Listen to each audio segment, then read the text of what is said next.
Hello friends, Gautam Kumar official smart trick में आपका स्वागत है। आज की इस वीडियो में जानने वाले general awareness and POCSO act का महत्वपूर्ण प्रश्न, जिसका प्रैक्टिस सेट 8 करने वाले हैं, जो आपके एग्जाम के लिए बहुत ही महत्वपूर्ण रहने वाला है। तो वीडियो के अंत तक बने रहिए और चैनल पर नया है तो चैनल को सब्सक्राइब कर लीजिए। चलिए प्रश्न देखते हैं। प्रश्न क्या है? निम्नलिखित में से कौन सा ओडिशा का एक प्रसिद्ध लोक नृत्य है? तो ओडिशा का कौन सा हो जाएगा? तो रंगबत्ती हो जाएगा। राइट आंसर हो जाएगा हम लोग का कौन सा? सी। और कालबेलिया कहाँ का है? तो राजस्थान का है। कहाँ का है? तो राजस्थान का है। बिरहा पूछा जाएगा कि बिरहा कहाँ का है? तो यूपी का है, उत्तर प्रदेश का है। घूमर कहाँ का है? राजस्थान का लोक नृत्य है। तो इन सभी को आप लोग याद रखिए। चलिए नेक्स्ट देख लेते हैं प्रश्न। भारतीय संसदीय समूह की स्थापना किस वर्ष हुई थी? तो 1949 ईस्वी में हुआ था। राइट आंसर हो जाएगा हम लोग का डी। चलिए नेक्स्ट देख लेते हैं प्रश्न। निम्नलिखित में से किसे विश्व के सबसे आर्द्र स्थान के रूप में जाना जाता? मौसिनराम को जाना जाता। राइट आंसर हो जाएगा हम लोग का ए। मेघालय में है, भारत के मेघालय राज्य में है, और यहाँ सालों भर वर्षा होती है। और विश्व का सबसे अधिक वर्षा कहाँ होता है? मौसिनराम में होता है।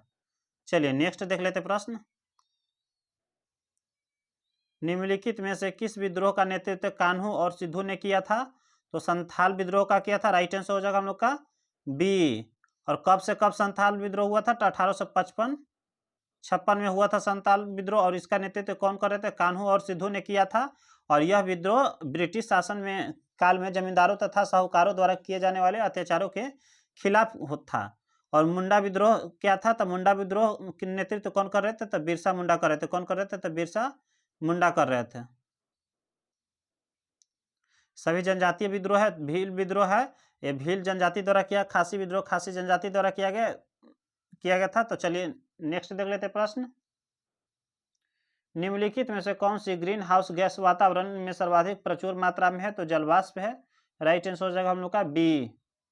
चलिए नेक्स्ट देख लेते प्रश्न। अलवर्दी खान की मृत्यु के बाद 1756 में बंगाल का नवाब कौन बना था? तो सिराजुद्दौला बना था। राइट आंसर हो जाएगा हम लोग का सी। सिराजुद्दौला कौन था? अलवर्दी का नाती था। कौन था? नाती थे कौन? सिराजुद्दौला। चलिए नेक्स्ट देख लेते प्रश्न। द्विकोषीय प्राणियों के एक समूह का पहचान करें। तो किसमें? तो सिलेंट्रेट हो जाएगा। राइट आंसर हो जाएगा हम लोग का सी। चलिए नेक्स्ट देख लेते प्रश्न। निम्नलिखित में से कौन सी सार्वजनिक वस्तुओं की एक विशेषता है?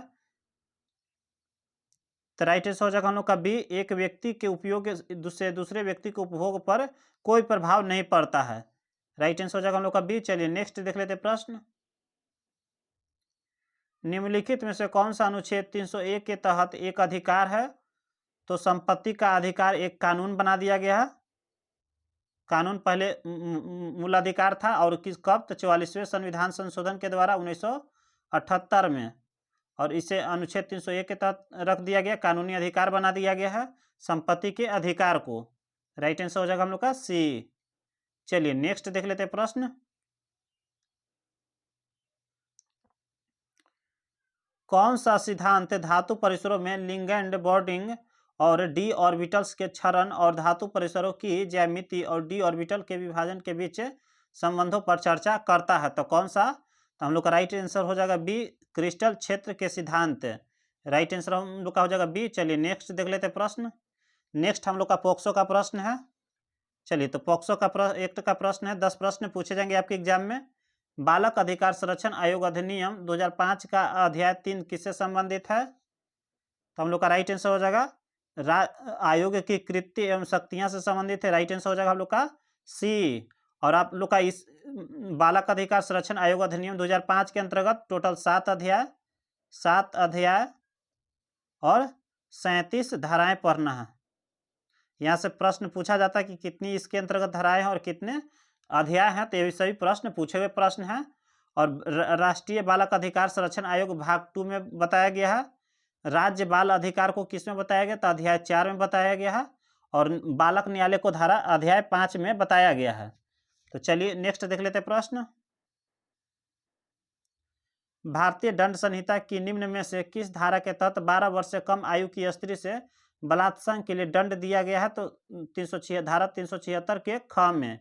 राइट आंसर हो जाएगा हम लोग का सी। चलिए नेक्स्ट देख लेते प्रश्न। भारतीय संविधान का कौन सा अनुच्छेद कारखानों में बच्चों को रोजगार पर रोक लगाता है? तो अनुच्छेद हम लोग का कौन सा हो जाएगा 24, राइट आंसर हो जाएगा हम लोग का बी। चलिए नेक्स्ट देख लेते हैं प्रश्न। भारत में कितने राज्यों में 2 बच्चों की नीति है? 2 राज्यों में, और कौन कौन से हैं? तो असम है, पहला असम हो गया हम लोग का, और दूसरा कौन सा राज्य हो गया हम लोग का? तो यूपी हो गया, उत्तर प्रदेश हो गया। यही 2 राज्य हैं जहां 2 बच्चों की नीति लागू है। चलिए नेक्स्ट देख लेते हैं प्रश्न। कितनी आयु तक के बच्चों को शिशु कहा जाता है? तो 1 से 3 माह के बच्चों को क्या कहा जाता है? शिशु कहा जाता है। राइट आंसर हो जाएगा हम लोग का ए। चलिए नेक्स्ट देख लेते हैं प्रश्न। बाल श्रम प्रतिषेध और विनिमय अधिनियम 1986 की धारा 2A परिभाषित है? तो सप्ताह से परिभाषित है। राइट आंसर हो जाएगा हम लोग का ए। चलिए नेक्स्ट देख लेते हैं प्रश्न। अनैतिक व्यापार निवारण अधिनियम 1956 में सुधार संस्था को परिभाषित किया गया है। तो सुधार संस्था किससे परिभाषित किया गया है? तो धारा 21 में परिभाषित किया गया है। चलिए नेक्स्ट देख लेते हैं प्रश्न। लैंगिक हमले से पीड़ित बच्चे के कथन को अभिलिखित करने वाले अधिकारी का स्तर अन्यून नहीं होगा। कौन सा नहीं होगा? तो उप निरीक्षक पुलिस नहीं होगा। राइट आंसर हो जाएगा हम लोग का बी। चलिए नेक्स्ट देख लेते हैं प्रश्न। बाल विवाह प्रतिषेध अधिनियम 2006 के अधीन दंडनीय अपराध है। तो संज्ञेय और अजमानतीय है। राइट आंसर हो जाएगा हम लोग का सी। चलिए नेक्स्ट देख लेते हैं प्रश्न। जनगणना के अनुसार उत्तर प्रदेश में पुरुष महिला अनुपात कितना है, यानी कि लिंगानुपात कितना है? तो राइट आंसर हो जाएगा हम लोग का सी। 900 प्रति 1000 पुरुषों पर कितनी महिलाएं? 912 महिलाएं। पिछले प्रैक्टिस सेट में आपने देखा होगा कि 941 था ऑप्शन में, तो यही इसका राइट आंसर था, तो ये गलत है। आप लोग का कितना हो जाएगा? 912 महिलाएं प्रति 1000 पुरुषों पर है, तो इसको आप लोग देख लीजिएगा। और पूरा भारत में पूछा जाएगा तो कितना हो जाएगा? 943। 900 प्रति 1000 पुरुषों पर, प्रति 1000 पुरुषों पर कितनी महिलाएं? 943 महिलाएं। और ये उत्तर प्रदेश में पूछा गया तो 912 महिलाएं हैं प्रति 1000 पुरुषों पर। चलिए आज के लिए इतना ही। जय हिंद।